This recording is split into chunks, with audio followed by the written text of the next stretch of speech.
नमस्कार मित्रांनो, ओम नमः शिवाय, श्री शिवाय नमस्तुभ्यम. आजच्या व्हिडिओत आपण कावळ्याची कहाणी ऐकणार आहोत. कावळ्याने शंकरजींना विचारले, जगातील खरे दुःख कोणते? या कहाणीवरून चांगलीच शिकवण मिळू शकते. ही कहाणी ज्ञानवर्धक आहे.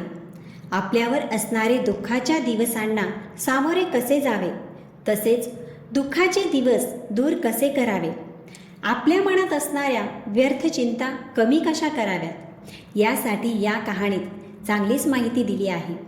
ही कहाणी एका कावळ्याची आणि शंकरजींची आहे. शिवजी कावळ्याला शिकवण देतात की या दुनियात सर्वात मोठे दुःख काय आहे हे मी तुला एका कहाणीद्वारे सांगतो. कहाणी फारच ज्ञानवर्धक आणि उत्साहीदायी आहे, म्हणून कहाणी शेवटपर्यंत ऐकावी. कहाणी अर्धवट सोडू नका.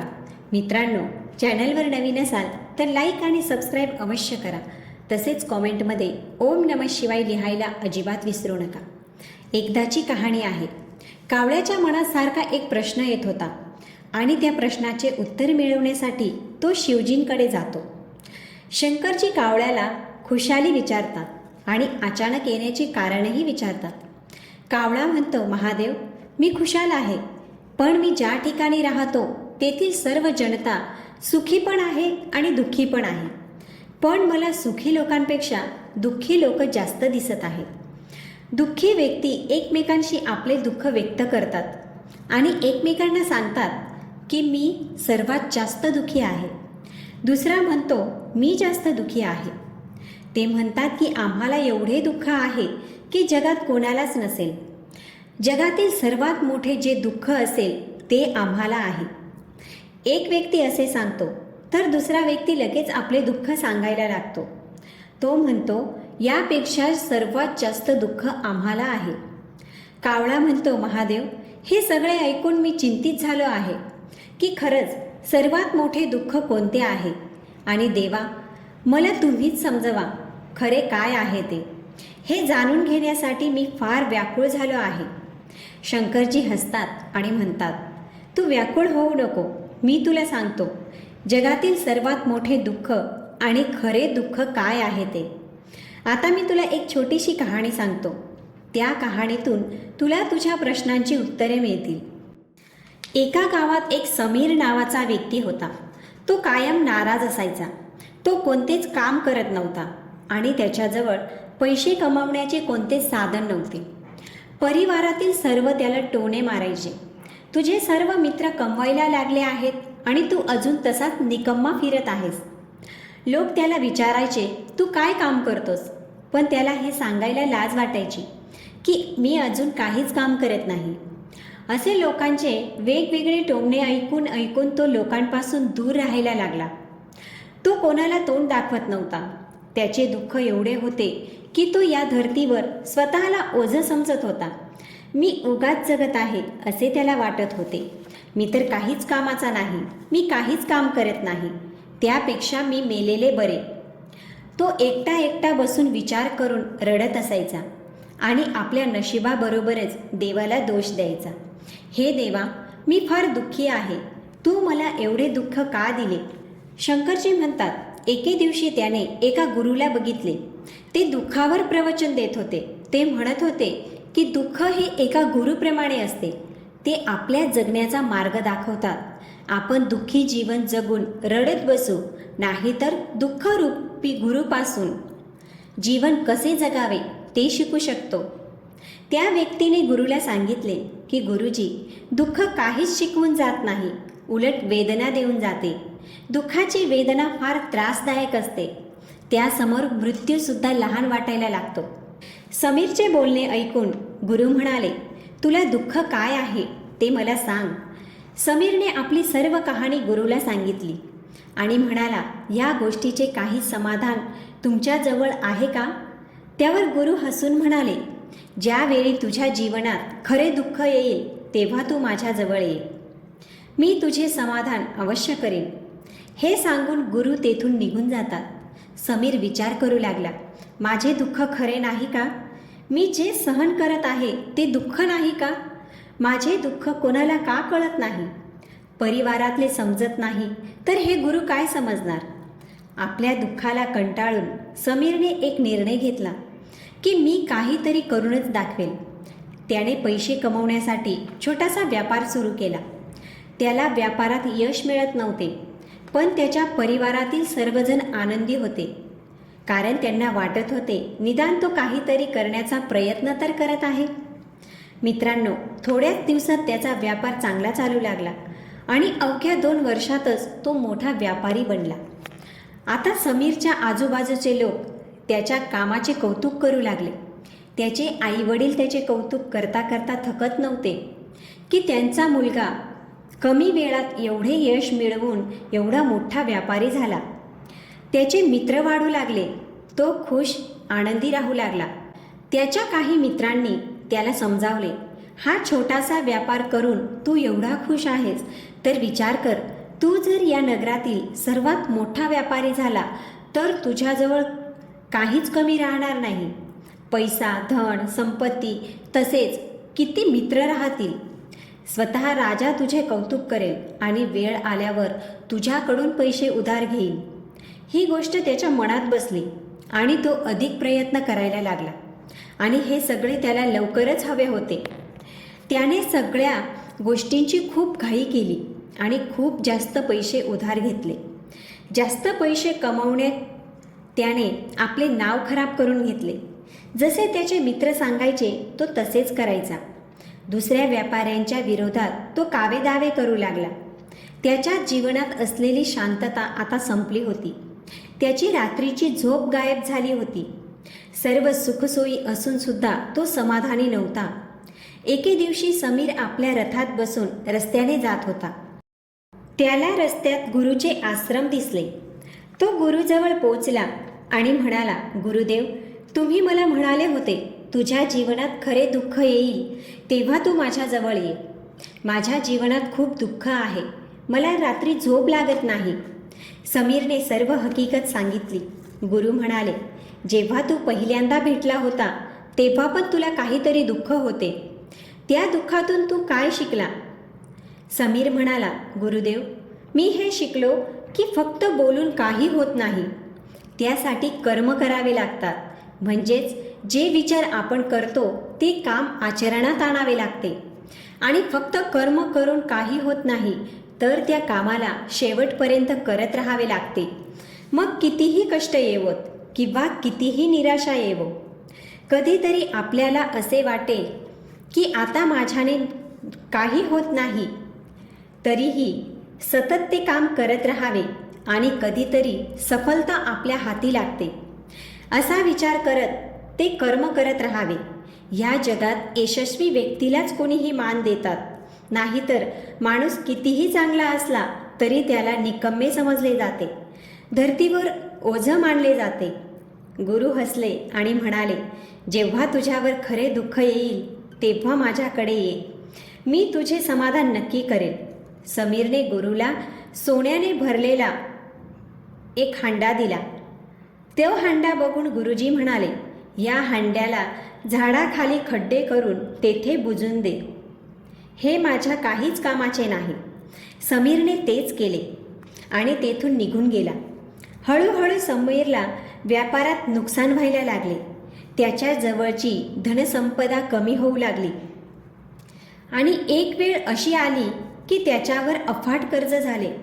पण त्याला चिंता नव्हती, कारण कर्ज त्याने मित्रांकडून घेतले होते.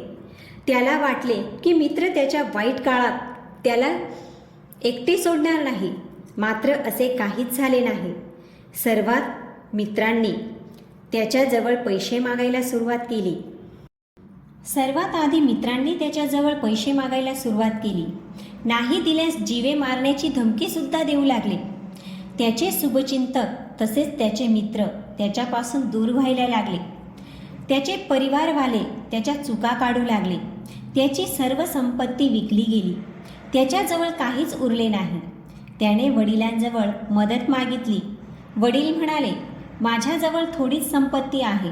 हे तुला दिले तर तुझ्या आईला मी कोठे ठेवू? खाऊ काय घालू? तिच्या सर्व गरजा कशा भागवू? त्याच्या जीवनात खूप मोठे दुःख आले होते. पण मित्रांनो, आता त्याच्या जीवनात असे कोणीच उरले नव्हते की जे त्याला सांभाळून घेईन. मित्रांकडून मिळालेल्या अविश्वासामुळे तो पूर्णपणे खचून गेला होता. त्याला वाटत होते आता मरणाशिवाय दुसरा काही उपाय नाही. जीव द्यावा म्हणून तो एका नदीकडे जातो. अचानक रस्त्यात त्याच्या लक्षात येते की गुरुने सांगितले होते की जेव्हा तुझ्यावर खरे दुःख येईल तेव्हा तू माझ्याकडे ये.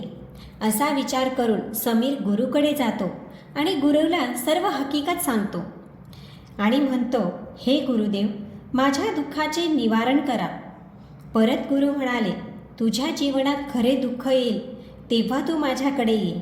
समीर म्हणाला, गुरुजी, खरे दुःख काय असते? माझ्यावर जी वाईट वेळ आहे ते दुःख नाही का? गुरुजी म्हणाले, तुला जे दुःख झाले त्यातून तू काय शिकला? तुला काय शिकायला मिळाले? त्यावर समीर म्हणाला, तुझ्या प्रगतीत जे लोक तुझ्याबरोबर आले, ज्यांनी तुला साथ दिला, ते तुला धोका नक्कीच देतील. तुझ्या खराब वेळात तुझ्या साथ देण्याऐवजी तुझा फायदा उठवतील. भरोसा त्याच व्यक्तीवर करायला हवा जो तुझ्या खराब वेळात, तुझ्या अपयशाच्या काळात तुझ्याबरोबर उभा राहतो. असे लोक फार कमी मिळतात आणि अशा लोकांची नेहमी कदर करायला हवी. कधी लालच करून कुणाच्या विरोधात षडयंत्र करू नये. इमानदारी आणि धैर्याने काम केले पाहिजे. समीरची ही गोष्ट ऐकून गुरुने झाडाखालून हंडा काढला आणि समीरच्या हातात दिले, ज्यात सोन्याचे शिक्के भरलेले होते, आणि म्हणाले, जेव्हा खरे दुःख येईल तेव्हा ये. समीरने गुरुला नमस्कार केला आणि तेथून निघून गेला. त्या सोन्याच्या शिक्क्यांपासून परत छोट्या व्यापाऱ्याला त्याने सुरुवात केली. आता तो छोटासा व्यापारी असून फार आनंदात होता. इमानदारीने काम करत करत तो एक एवढा मोठा व्यापारी झाला. यासाठी त्याला खूप वेळ लागला, पण तो खूप आनंदी होता. तुम्ही कितीही चांगले आहात, दानपुण्य करतात, लोकांची मदत करतात, तरीही दुःख हे प्रत्येकाच्या जीवनात येतच. तसे समीरच्या जीवनात सुद्धा आले. मित्रांनो, एके दिवशी त्याच्या आईवडिलांचा मृत्यू होतो. दोघांना एकाच दिवशी देवाज्ञा होते. समीरला त्याचा मोठा आघात लागतो. तो त्यांना अंतिम संस्कारासाठी घेऊन गेला.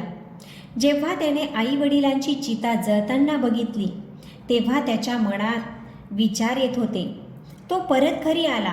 त्याने आपल्या आईवडिलांची संपत्ती बघितली, ज्यासाठी ते नेहमी सगळ्यांशी भांडत असत. आज तीच संपत्ती बिनवारस पडली आहे. त्यासाठी लढणारे निघून गेले होते. त्याच्या वडिलांनी जमा करून ठेवलेले सगळे तसेच पडले होते. मृत्यूच्या एक दिवस आधी त्याचे वडील आपल्या संपत्तीसाठी कुणाशीही लढायला तयार होते, पण आज सर्व रिकामे झाले. तो फार बेचैन झाला होता. त्याला एकटे वाटत होते, भीती वाटत होती, काहीतरी वेगळे वाटत होते, पण त्याला काहीच समजत नव्हते. म्हणून तो परत गुरुजवळ गेला. गुरुने त्याला बघताच विचारले, आता काय दुःख आहे? तेव्हा समीर म्हणाला, माझ्या आयुष्यात तसे सर्व ठीक आहे. आज माझ्या आईवडिलांचा मृत्यू झाला आणि मी फार दुःखी आहे. त्यावर गुरुजी म्हणाले, यात दुःखी होण्यासारखे काय आहे? एके दिवशी सगळ्यांनाच जायचे आहे. इथे अमर कोणीच नाही. तुला सुद्धा एके दिवशी मरण येणारच आहे. आज, उद्या किंवा आत्तासुद्धा तू मरू शकतो. त्यावर समीर म्हणाला, गुरुजी, तुम्ही हे काय बोलत आहात? मी कसा मरेन? मी तर अजून तरुण आहे. गुरुजी म्हणाले, हा भ्रम सगळ्यांनाच असतो की मृत्यू फक्त म्हाताऱ्यांनाच येतो, पण त्यांच्यासमोर तरुणांना मृत्यू येत असतो. लहान मुलेसुद्धा वेळेआधी मरतात. मृत्यूचे वयाशी काहीच घेणे देणे राहत नाही. गुरुच्या तोंडून असे शब्द ऐकून समीर तेथून चुपचाप निघून गेला. त्याला अगदी एकटे वाटत होते. त्याच्या मनात सारखे एकच विचार चालू होते, तो का आहे, कसा आहे, कशासाठी आहे, आपण जन्माला का आलो, येथे फक्त वस्तूंचा उपभोग घेऊन मरायचे आहे का? त्याला त्याच्या प्रश्नांचे उत्तर मिळत नव्हते आणि त्याचे दुःख वाढतच होते. काही दिवसातच तो गुरुकडे पोचला आणि गुरुला सर्व हकीकत सांगितली. तेव्हा गुरु म्हणाले, आज तुझ्या जीवनात खरे दुःख आले आहे. हेच खरे आहे ज्याला आपण दुःख म्हणू शकतो. आपल्याला नाही माहीत की आपण काय करत आहोत, आपण काय आहोत. कसे आहोत आणि आपल्याला काय करायचे आहे. समीर म्हणाला, गुरुजी, माझ्या दुःखाचे समाधान करा. तेव्हा गुरुजी म्हणाले, सांग, आपण जीवनभर काय जमा करत असतो. तेव्हा समीर म्हणाला, धन, संपत्ती, मान, परिवार, मित्र, प्रतिष्ठा जमा करत असतो. गुरु म्हणाले, याच्यातून काय आपण आपल्याबरोबर घेऊन जातो. समीर म्हणाला, नाही गुरुदेव, यातून काहीच आपल्याबरोबर जात नाही. माझ्या आईवडिलांसोबत पण काहीच गेले नाही, सगळे येथेच राहून गेले. गुरुजी म्हणाले, लक्ष दे, आपल्याला या जगात जे जमा करायचे आहे ते आपण जमा करतच नाही. सगळ्या गोष्टी आपल्याला दिसतात, पण त्या गोष्टी आपल्याला दिसत नाही ज्या आपल्याला जमा करायच्या आहेत. ते आहोत आपण स्वतः. कारण जेव्हा आपला मृत्यू होतो त्यावेळी आपण स्वतःला ओळखू शकू. आपण स्वतःला वाटून घेतले आहे. धनसंपत्ती कमवण्यात, मान प्रतिष्ठा वाढवण्यात, जातीपातीचा भेद करण्यात, प्रेम तिरस्कार करण्यात, लोभ करण्यात, मोह करण्यात, दुसऱ्यांना लुटण्यात आणि स्वतःला लुटून देण्यात. अनेक इच्छा पूर्ण करण्याची आपली आकांक्षा असते. त्यात आपले जीवन अगदी तुकड्यात रूपांतर झाले आहे. आपली सर्व ऊर्जा यातच खर्च होत आहे. आपल्याला स्वतःकडे बघायला वेळच नाही. मित्रांनो, खरे आहे, वास्तविक आपण ज्याला दुःख म्हणून त्याचा प्रचार करत आहोत आणि ज्याचे समाधान शोधत आहोत, पण त्याचे समाधान कधी मिळणारच नाही. कारण आपण ज्याला वास्तविक दुःख म्हणतो ते दुःख नाही, म्हणून कोणाला दुःखाचे समाधान मिळत नाही. ते सर्व गोष्टीत फसत जातात, प्रत्येक परिस्थितीत रडत राहतात. प्रत्येकाला आपल्या समस्यांचे समाधान म्हणून मृत्यू डोळ्यापुढे दिसतो, पण ते खरे समाधान नाही. जर आपल्याला या गोष्टीचे समाधान हवे असेल तर आपल्या आंतरिक शक्तीला ओळखावे लागेल. आपल्यात असणारी ऊर्जा एकत्रित करावी लागेल. स्वतःवर लक्ष द्यावे लागेल. मृत्यू आधी स्वतःला ओळखा. तेव्हा समीर म्हणाला, मग गुरुदेव, आपल्याला हे जग सोडून द्यायला हवे? आपल्या इच्छा दाबून ठेवल्या पाहिजेत? धनसंपत्ती जमा करायला हवे की नाही? स्वतःवर किंवा इतरांवर प्रेम नाही केले पाहिजे? तेव्हा गुरु म्हणाले, तुमच्यातून इच्छा, कामना आणि वासना अशाच निघत राहतात, जशा डोंगरावरून दगड पडत राहतात. त्यावर डोंगराचे काही नियंत्रण राहत नाही. आपले मनावर नियंत्रण नसले तर दुःखी होण्याशिवाय आपल्याजवळ काहीच उरत नाही. जेव्हा एकत्र व्हाल तेव्हा सर्व नियंत्रणात राहते. इच्छासुद्धा त्यावेळी आपल्या इच्छेने निघतात. समीर म्हणाला, गुरुदेव, तुम्ही माझ्या खऱ्या दुःखाचे निवारण केले. मी समजून गेलो की खरे दुःख काय आहे. तुम्ही या माझ्या समस्येचे निवारण केले, यामुळे तुमचे खूप खूप आभार. गुरुजी, खरे आहे की आपल्या शरीरात खूप ऊर्जा आहे, खूप शक्ती आहे, पण या व्यर्थ गोष्टीत वाटल्या गेल्या आहेत.